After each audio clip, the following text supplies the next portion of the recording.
A doctor in Texas is now being sued for performing an abortion just a few days after the state outlawed abortions past 6 weeks. Our chief legal correspondent, Laura McNeal, is here to help us break down this crazy case. There's a lot going on with this lawsuit. Understatement. Yeah, right? Okay, so first, let's talk about it. The challenge, is this a challenge we actually needed for the Supreme Court to actually take up the country's most restrictive abortion law?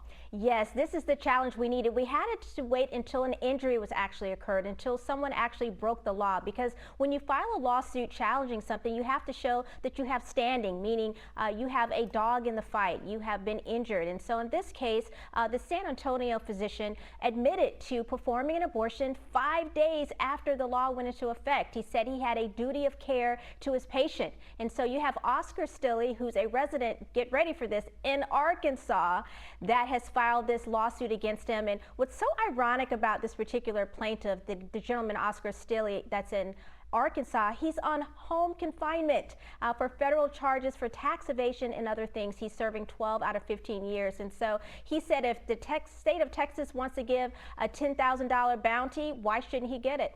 So this is all about the money.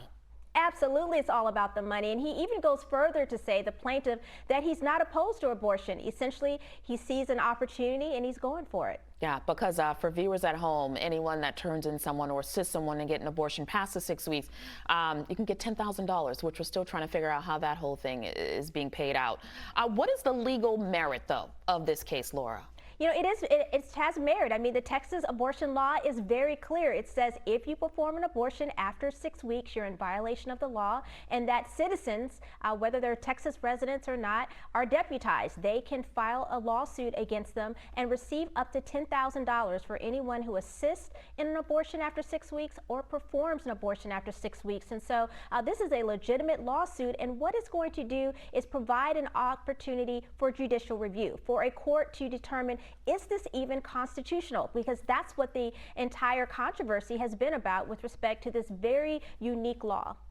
All right, Laura. So, okay, what do we actually know about the plaintiff and defendant besides the doctor is claiming it was his duty to perform this abortion, while the gentleman is basically, it's all about the Benjamins for him in regards to this case? Essentially, yes. So interestingly enough, this particular attorney, doctor, he's based out of San Antonio, and he wrote an op-ed for the Washington Post a year before Roe versus Wade was decided. And he said, you know, obviously that op-ed was in support of abortion rights. And he said he feels like it's 1972 all over again, meaning it's pre-Roe versus Wade. And he's been in practice several years. Again, the plaintiff who filed this suit, as I mentioned earlier, all the way in Arkansas, which is just astonishing to me. And again, the added home confinement adds another component, but he's well within his rights to file this lawsuit. And if the court finds that this Texas law is constitutional, the Arkansas plaintiff will get that $10,000 bounty.